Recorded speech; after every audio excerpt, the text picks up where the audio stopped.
Hello，大家好，现在是下午3:45，我们来看一下这只 RGB，可以看得很清楚，这边有一个筹码峰，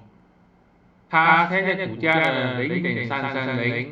就是非常接近这个筹码峰的最低价。如果它跌破0.325，这个肯定是一个卖出讯号，要跑命的。要进场的话呢，这种形态呢，要等它突破这整个筹码峰，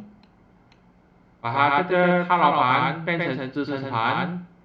这个呢就是进场讯号0.38，